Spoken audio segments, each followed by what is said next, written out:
یا ایھا الذین اوتوا الکتاب، اے کتاب والو، آمنو ایمان لے آؤ، بما اس پر، نزلنا جس کو ہم نے نازل کیا، مصدقاً اور وہ سچ بتا رہا ہے، لما اس کتاب کو، معکم جو تمہارے پاس موجود ہے۔ ایمان لے آؤ اس کتاب پر جو ہم نے ابھی نازل کی، کیونکہ یہ اس کتاب کی بھی تصدیق کر رہی ہے جو ہم نے تمہارے اوپر نازل کی ہے۔ ایمان کب لے آؤ؟ من قبل ان نطمس وجوہا، اس سے پہلے کہ ہم چہروں کو مٹا دیں، فنردها علی ادبارها، تو ہم چہروں کو پشت کی طرف پھیر دیں، او نلعنہم، یا لعنت کر دیں ان پر ایسے ہی، کما لعنا اصحاب السبت، جیسے ہم نے ہفتے کے دن والوں پر لعنت کی تھی، وکان امر اللہ مفعولا، اور اللہ کا ہر حکم تو ہو کر ہی رہتا ہے۔ اب یہ فرمایا کہ جو کتاب نازل کی جا رہی ہے اس کو بالکل صحیح مان لو، کیونکہ قرآن پاک کے اندر یہ بات موجود ہے کہ تورات بھی اللہ کی کتاب تھی،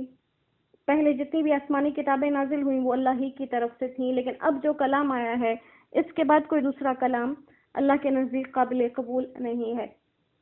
تو کہا اس کے اوپر ایمان لے آؤ، اگر نہیں لاؤ گے تو سزا کیا ملے گی؟ فَنَرُدَّهَا عَلَىٰ أَدْبَارِهَا، ہم تمہارے چہروں کو، نقش و نگار کو بالکل مٹا دیں گے۔ اب مٹا دیں گے کیسے؟ کہ چہرے کو پھیرنا دو طرح سے ہے، یا تو یہ کہ چہرہ تو سلامت رہے لیکن اللہ چہرے پھیر دے، کہ جو ناک اور آنکھوں والا حصہ ہے وہ کمر کی طرف کر دے اللہ، اور سر کا جو یہ گدے والا حصہ ہے اس کو آگے کی طرف کر دیں، یا مطلب رہے تو چہرہ اپنی ہی جگہ پر لیکن اللہ اس کے نقش مٹا دے، صاف کر دے، تو اس کو بالکل ایک گوشت کے لوتھڑے کی طرح بنا دے۔ تو فرمایا کہ یہ سزا تمہیں مل سکتی ہے اگر تم باز نہیں آؤ گے۔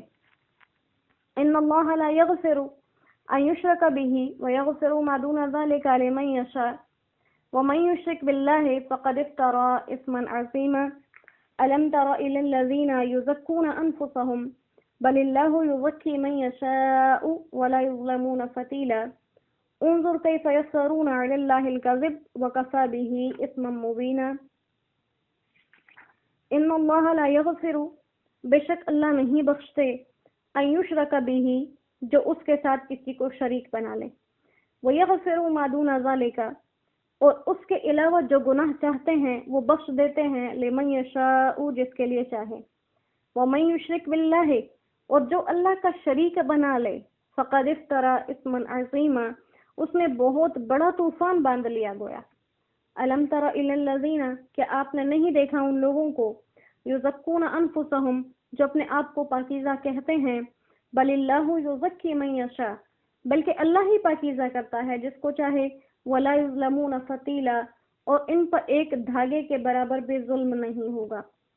انظر کیف یفترون علی اللہ الکذب، اب دیکھیں کیسے یہ لوگ باندھتے ہیں اللہ پر جھوٹ، وکفی بہ اثما مبینا، اور یہی ان کا واضح گناہ کافی ہے۔ یہ جو اللہ کے اوپر تہمتیں باندھتے ہیں یہی ان کے مجرم ہونے کے لیے اور ان کے ظالم ہونے کے لیے کافی ہے۔ اب یہاں پر اللہ سبحانہ و تعالیٰ نے ایک بات کی طرف اشارہ کر دیا، شرک کی طرف۔ اللہ ہر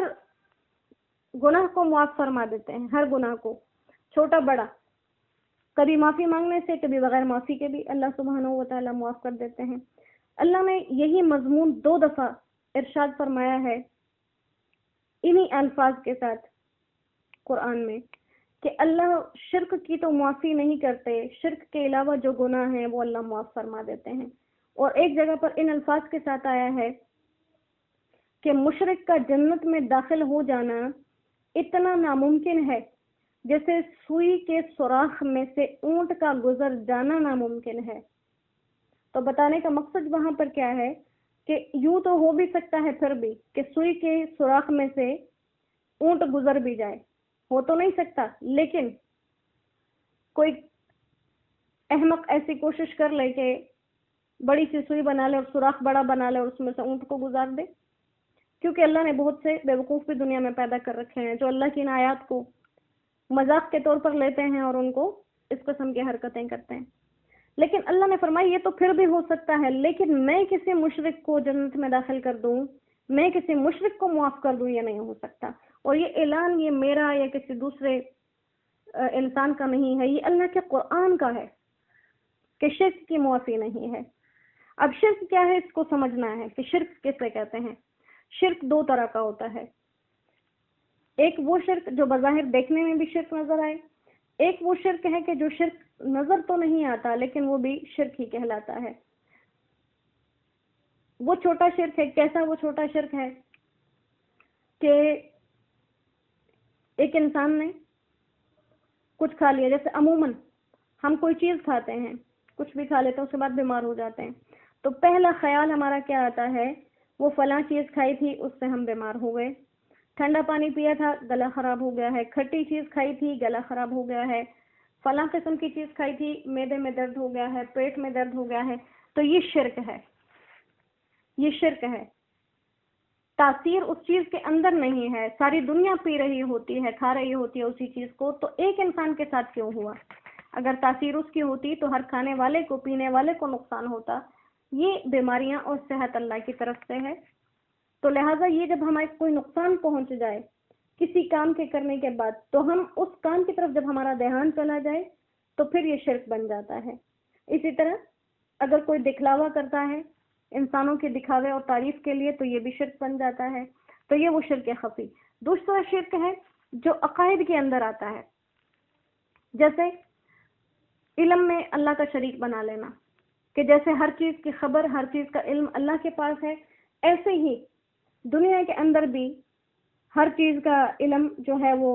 بزرگوں کے پاس ہوگا، یا علماء کے پاس ہوگا،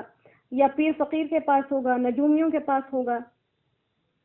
تو یہ فال نکالنا، یہ سب چیزیں شرک کے اندر آ جاتی ہیں۔ جو یہ سمجھنا کہ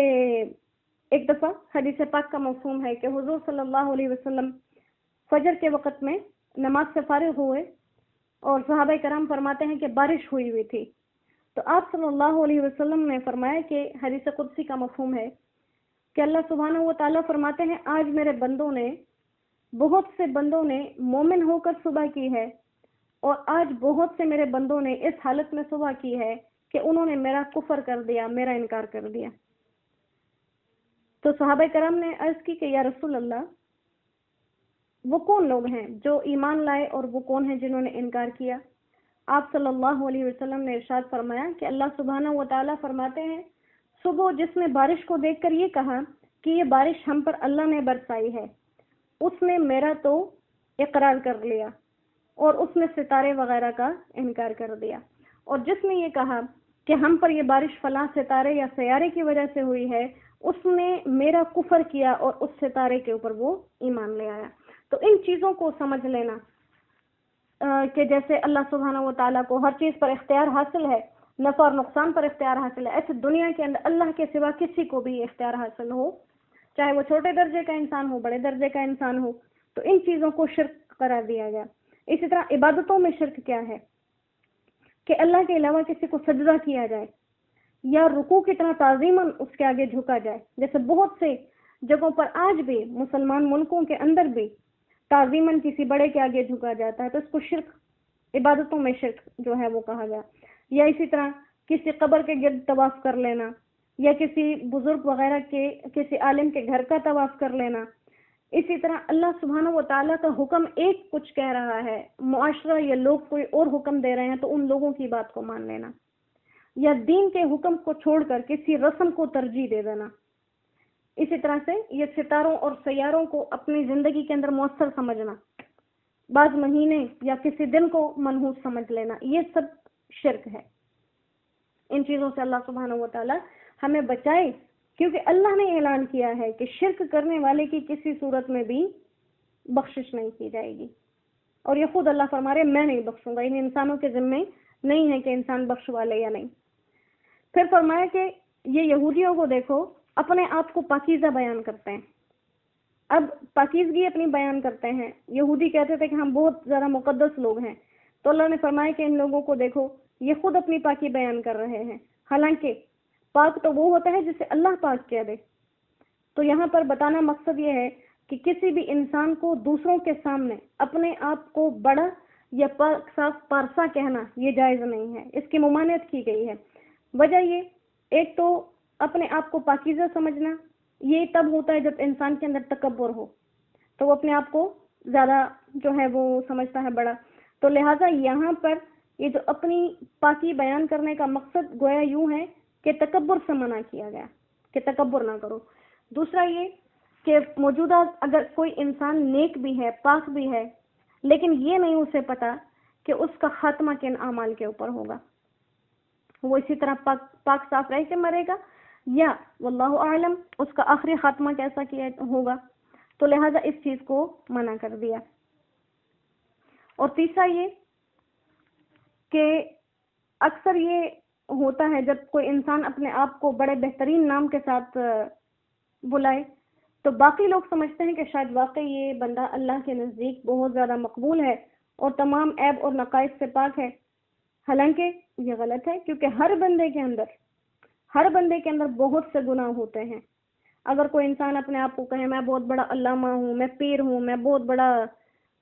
اللہ کا ولی ہوں، میرے ساتھ یہ مسئلہ ہے وہ، تو تب بھی اس کو یہ باتیں کہنی نہیں چاہیے، کیونکہ جتنا بھی کوئی انسان نیک ہو جائے،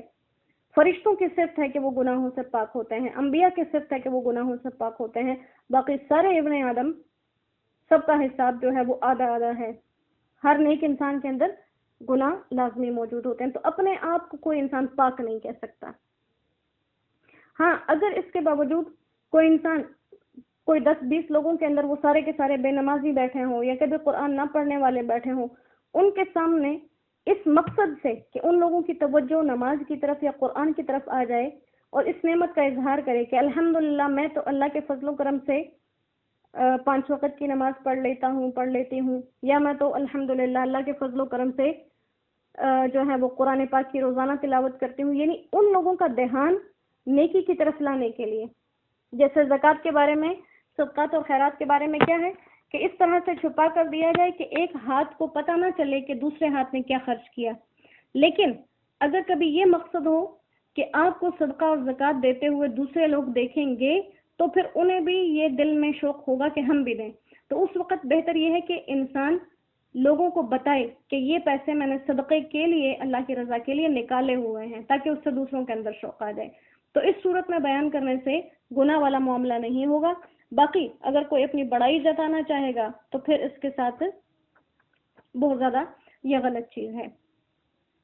أَلَمْ تَرَ إِلَى الَّذِينَ أُوتُوا نَصِيبًا مِنَ الْكِتَابِ يُؤْمِنُونَ بِالْجِبْتِ وَالطَّاغُوتِ وَيَقُولُونَ لِلَّذِينَ كَفَرُوا هَؤُلَاءِ أَهْدَىٰ مِنَ الَّذِينَ آمَنُوا سَبِيلًا أُولَٰئِكَ الَّذِينَ لَعَنَهُمُ اللَّهُ وَمَن يَلْعَنِ اللَّهُ فَلَن تَجِدَ لَهُ نَصِيرًا۔ أَلَمْ تَرَ إِلَى الَّذِينَ، کیا آپ نے نہیں دیکھا ان لوگوں کو، اوتوا نصیبا من الکتاب، جنہیں کتاب کا کچھ حصہ دیا گیا، یؤمنون بالجبت، وہ مانتے تھے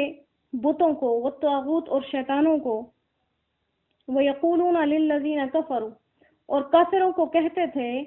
ہؤلاء اہدی، کہ یہ کافر زیادہ بہتر راستے پر ہیں، من الذین آمنوا، مومنوں کی نسبت، سبیلا، دین کے لحاظ سے، اولئک الذین، یہی وہ لوگ ہیں، لعنہم اللہ، جن پر اللہ نے لعنت کی،